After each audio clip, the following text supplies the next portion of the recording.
Video like जरूर कर लीजिए और ऐसे वीडियो लगातार फ्री में पाने के लिए चैनल को तुरंत सब्सक्राइब कर लीजिए और बेल आइकन को जरूर टैप कर लीजिए ताकि आगे भी सारे वीडियो आपको मिलते रहे। यूट्यूब में फॉलो करते हैं तो प्लीज ये वाला फ्री टेलीग्राम चैनल जरूर ज्वाइन कर लीजिएगा। सारे नोटिफिकेशन सारे अपडेट यहीं पे आते हैं, ध्यान रखिए। नमस्कार दोस्तों, स्वागत है आप सभी का RO by study for civil services पर। मैं अलका पांडे। तो दोस्तों, हम लोग इस वीडियो में देख रहे हैं यूपी पीसीएस के लिए प्रीवियस ईयर पेपर, जिसमें हम हिस्ट्री वाला यानी आपके इतिहास वाला सेक्शन जो है उसको कंप्लीट कर रहे हैं। तो देखिए, अगर आप पीसीएस का एग्ज़ाम देने जा रहे हैं तो उसके लिए पीवाईक्यू मोस्ट इंपॉर्टेंट होता है। इवन यूपी की सारी परीक्षाएँ, जैसे आपका आरओ का भी एग्ज़ाम होने वाला है, उसके लिए भी आपका पीसीएस का प्रीवियस ईयर पेपर बहुत ही ज़्यादा इंपॉर्टेंट है।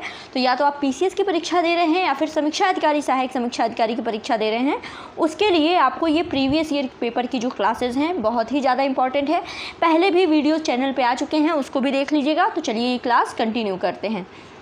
पहला सवाल है आपका, निम्नलिखित कथनों पर विचार करना है। कथन कारण का दिया गया है कि कुषाण फारस की खाड़ी और लाल सागर से होकर व्यापार करते थे, ठीक, और उनकी सुसंगठित नौसेना उच्च कोटि की थी। ये स्टेटमेंट गलत है। ऑप्शन सी यहाँ पे सही होगा कि ए सही परंतु आर गलत है, ठीक। अगले सवाल पर बढ़ते हैं।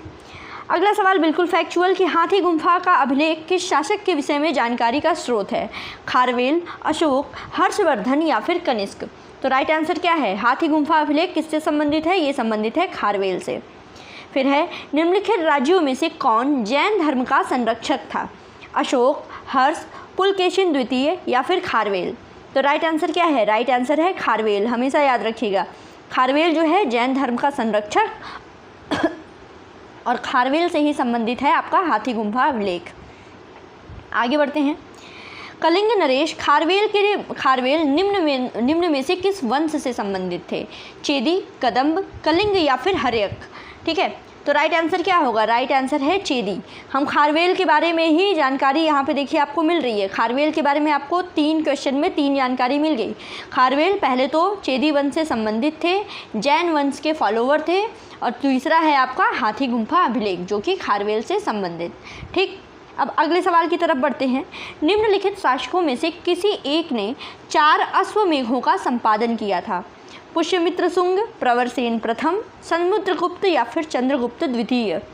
तो किसने किया था? ये थे प्रवरसेन प्रथम, जिन्होंने 4 अश्वमेघों का संपादन किया था। आगे बढ़ते हैं। अब अगला सवाल मोस्ट इम्पॉर्टेंट कि भारत का नेपोलियन किसको कहा जाता है? भारत का नेपोलियन कौन था?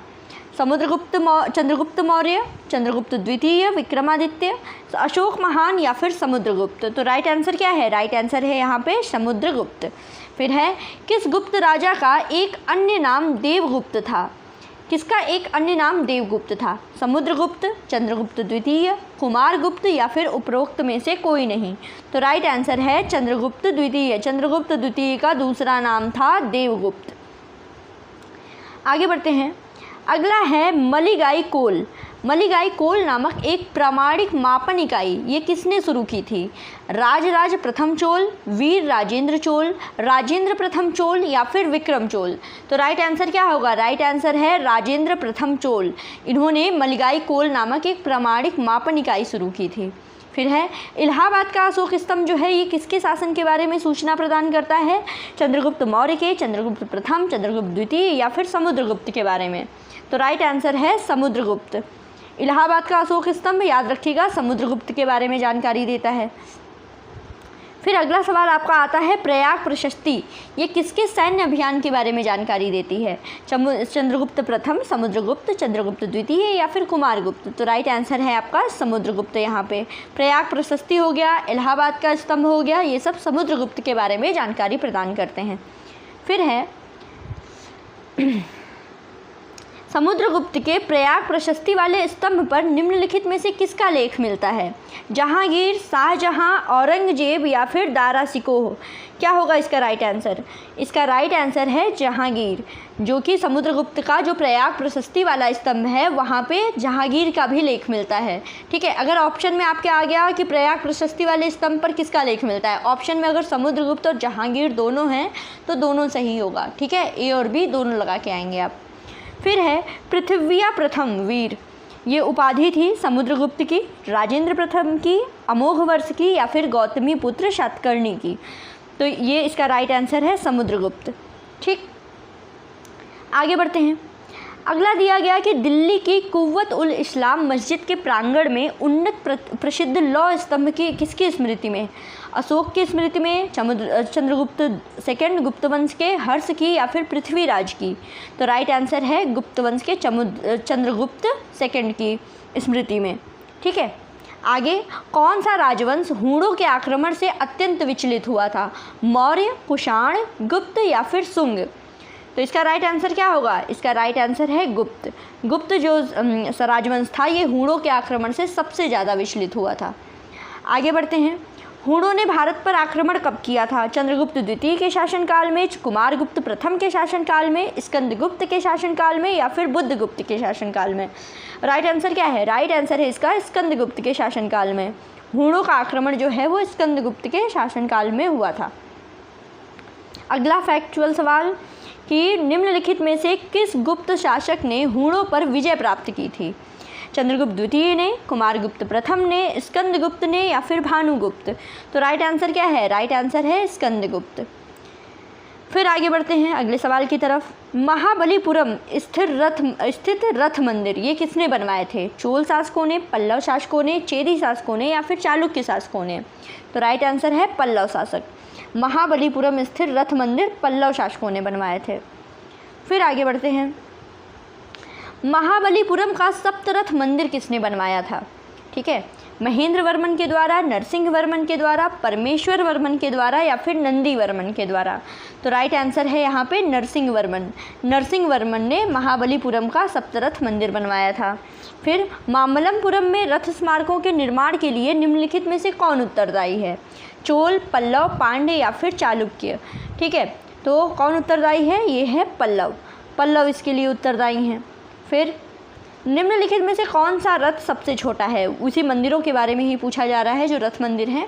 कौन सा रथ सबसे छोटा? द्रौपदी रथ, भीम रथ, अर्जुन रथ, या फिर धर्मराज रथ? तो कौन सा सबसे छोटा है? तो सबसे छोटा था द्रौपदी रथ।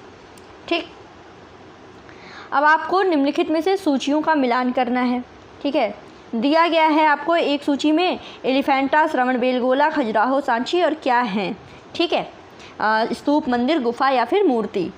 तो सबसे पहले क्या है, क्या दिया गया है आपका? एलिफेंटा। एलिफेंटा क्या है भाई? एलिफेंटा है आपका गुफा। एक सेकेंड, एलिफेंटा हो गई गुफा, श्रवणबेलगोला में है मूर्ति। ठीक है, खजुराहो जो है वो मंदिर है, और सांची जो है स्तूप है। ठीक है, ऐसे ही लगा सकते हैं आप। देखिए सांची ऑप्शन भी तो ऐसे दे रखे हैं, सांची स्तूप 100%। फिर आपका क्या बताया मैंने? खजुराहो जो है मंदिर है, यानी सी का 2, ऑप्शन बी जो है ये सही होगा, ऑप्शन बी सही होगा। आगे बढ़ते हैं, अगला सवाल। अगला आपका सूची 1 का सूची 2 से मिलान करना है। मंदिरों के नाम दिए हैं और प्लेस। सबसे पहले भीमबेटका। भीमबेटका कहाँ पर? भीमबेटका आपका मध्य प्रदेश हो गया। ठीक, शोर टेम्पल जो है तमिलनाडु में पाए जाते हैं। हम्पी पता ही है कर्नाटक में है, और मानस जो है वो असम में है। ठीक है, इस तरीके से आपका क्या हुआ? 2 3 4 1, 2 3 4 1, ऑप्शन बी सही होगा। आगे बढ़ते हैं, अगला दिया गया है कि निम्नलिखित जोड़ों में से किसका सुमेल है, मतलब कौन सही सुमेलित है? एलोरा की गुफाएं, शक, मीनाक्षी मंदिर पल्लवों ने, खजुराहो मंदिर चंदेल, महाबलीपुरम के मंदिर राष्ट्रकूटों ने? तो कौन सा यहाँ पे सही है? ऑप्शन सी सही है भाई, खजुराहो मंदिर चंदेल। ठीक, आगे बढ़ते हैं, अगला फिर आपको मिलान करना है कि कौन से मंदिर हैं और किससे संबंधित हैं। ठीक, सबसे पहले बैजनाथ धाम, सबको पता है बैजनाथ धाम क्या है? भगवान शिव का मंदिर है। ठीक है, बैजनाथ धाम जो है शिव का मंदिर है। सारनाथ के बारे में पता है, यहाँ पे भगवान बुद्ध ने अपना पहला उपदेश दिया था, यानी बुद्ध का शांति का प्रथम प्रवचन स्थल। दिलवाड़ा क्या है? दिलवाड़ा तो जैन मंदिर है, और बद्रीनाथ जो है वो विष्णु मंदिर है। ठीक है, इस तरीके से ऑप्शन ए आपका सही होगा। आगे बढ़ते हैं, अगला सवाल आपको फिर से सुमेलित करना है। स्थल हैं और किस स्थान पर हैं? सूर्य मंदिर, लिंगराज मंदिर, हवा महल और गोमतेश्वर की प्रतिमा। ठीक, तो सबसे पहले सूर्य मंदिर। सूर्य मंदिर कोणार्क में है, पता है आपको, ऑप्शन ए हो गया। ये तो 2 कट गए। ठीक है, फिर उसके बाद लिंगराज मंदिर कहाँ है? भुवनेश्वर में। ठीक, हवा महल है देखिए जयपुर में, और गोमतेश्वर की प्रतिमा जो है ये कर्नाटक में है। ऑप्शन ए आपका सही होगा। आगे बढ़ते हैं अगले सवाल की तरफ। अगला सवाल दिया गया कि प्राचीन नगर तक्षशिला निम्नलिखित में से किसके बीच में था? ठीक है, इम्पॉर्टेंट है। सिंधु तथा झेलम के बीच में, झेलम तथा चेनाब के बीच में, चेनाब या रावी और रावी तथा व्यास। तो तक्षशिला नगर ये किसके बीच में स्थित था? ये स्थित था सिंधु और झेलम के बीच में। ठीक है, ऑप्शन ए सही।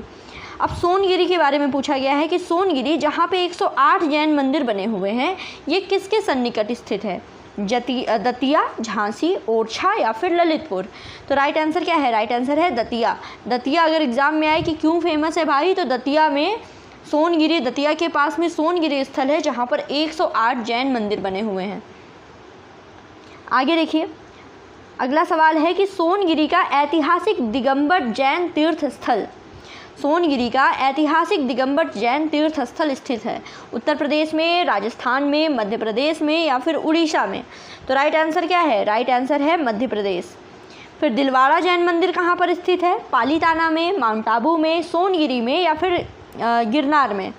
तो इसका राइट आंसर क्या होगा? इसका राइट आंसर है आपका माउंट आबू में। ठीक,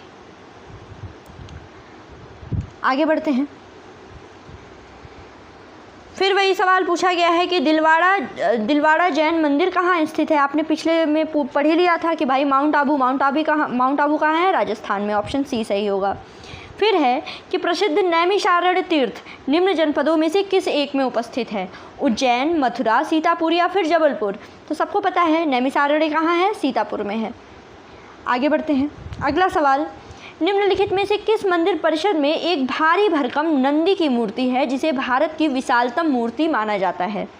ठीक है, भारी भरकम नंदी की मूर्ति। तो कौन सा मंदिर है वो? बृहदीश्वर मंदिर, लिंगराज मंदिर, कंदरिया महादेव मंदिर या फिर लेपाक्षी मंदिर। तो राइट आंसर क्या है? राइट आंसर है आपका बृहदीश्वर का मंदिर।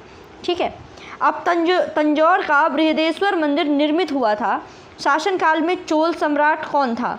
परांतक प्रथम, राजराज प्रथम, राजेंद्र प्रथम या फिर राजाधिराज प्रथम। तो राइट आंसर है यहाँ पे आपका राजराज प्रथम। तंजौर का बृहदेश्वर मंदिर चोल शासक राजराज प्रथम के शासनकाल में बना हुआ था। आगे बढ़ते हैं।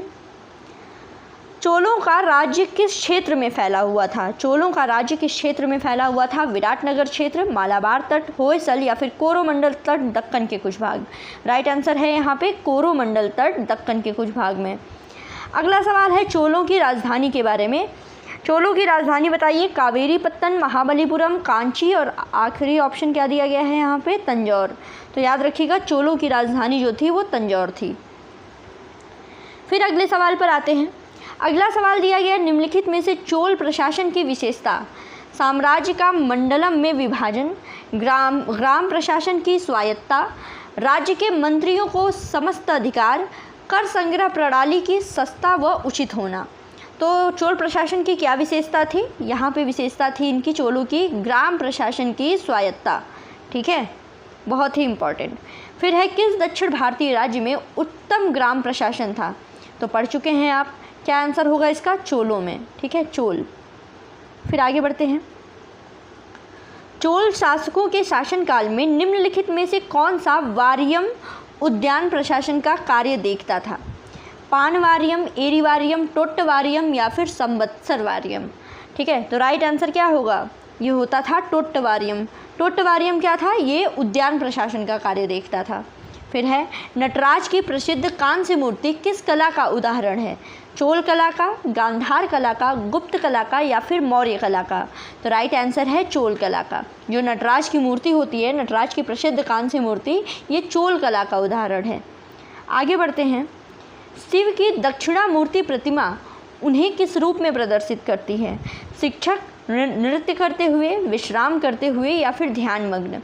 तो राइट आंसर क्या होगा दोस्तों? शिक्षक। ठीक है, शिव की दक्षिणा मूर्ति प्रतिमा उन्हें शिक्षक के रूप में प्रदर्शित करती है। फिर है अगला सवाल दिया गया कि 72 व्यापारी चीन में किसके कार्यकाल में भेजे गए थे? कलोतुंग फर्स्ट, राजेंद्र प्रथम, राजराज प्रथम या फिर आप कोई भी ऑप्शन लगा लो। तो इसका राइट आंसर होगा कलोतुंग प्रथम। ठीक है, तो ये देखिए दोस्तों, वीडियो हम यहीं पे पॉज करते हैं। नेक्स्ट वीडियो में आएंगे, फिर से कंटिन्यू करेंगे। अभी तक हमने लगभग 321 सवाल हिस्ट्री PYQ के करा दिए हैं। अगर आपने नहीं देखा है, प्लेलिस्ट मैंने चैनल पे बना दी हुई है, आप जाके उसको पूरा देख सकते हैं। इसी तरह एग्ज़ाम आते आते आपका सारा जो है सारे सब्जेक्ट का प्रीवियस ईयर पेपर करा दिया जाएगा। ये देखिए, इसी प्रीवियस ईयर पेपर से ही आपके हूबहू सवाल भी उठ के आ सकते हैं, इसी से रिलेटेड भी सवाल आ सकते हैं, ठीक है। तो ये बहुत ज़्यादा इंपॉर्टेंट होता है प्रीवियस ईयर पेपर देखना। साथ में दोस्तों देखिए एडिशनल इन्फॉर्मेशन है कि अगर आप किसी भी एग्ज़ाम की तैयारी कर रहे हैं, वो आपका यूपी का आपका आरओ का एग्ज़ाम हुआ या फिर आपका यूपी पीसीएस का ही एग्ज़ाम है, इसके साथ साथ इसके अलावा आपके बिहार पीसीएस का फॉर्म आ चुका है, आने वाला है, इसकी भी तैयारी करनी है, राजस्थान पीसीएस हो गया, ठीक है, या फिर एमपी पीसीएस है, इसके अलावा अदर एग्ज़ाम जैसे आपका बीईओ की वैकेंसी आती है, इसके अलावा आपका ये है और क्या नाम है, इलाहाबाद हाई कोर्ट है। इन सब के लिए अगर आप तैयारी कर रहे हैं और आपके पास कंटेंट नहीं है, स्टडी मटेरियल नहीं है और आपको बिल्कुल ऑथेंटिक और अच्छा मटेरियल चाहिए, तो आप हमारे स्टडी फॉर सिविल सर्विसेज का जो भी पेड ग्रुप है उसको आप ज्वाइन कर सकते हैं। यहाँ पे आपको सिलेक्शन मटेरियल भी मिलेगा, आपको पेड क्विज भी दिए जाते हैं, आपको कुछ भी बाहर से पढ़ने की ज़रूरत नहीं है, बस एज़ इट इज़ जैसा दिया गया है वैसा पढ़ते जाओ, याद करते जाओ, बस आप आराम से अपना कट ऑफ निकाल सकते हैं। तो अगर आप इसको ज्वाइन करना चाहते हैं तो डिस्क्रिप्शन बॉक्स में जो भी नंबर दिए गए हैं या फिर ये जो नंबर आपको दिख रहा है इस पे आप कांटेक्ट कर सकते हैं, ठीक है। बाकी पढ़ते रहिए, फ्री क्लासेस आपको चैनल पे मिल ही रही हैं। God bless you all, thank you so much.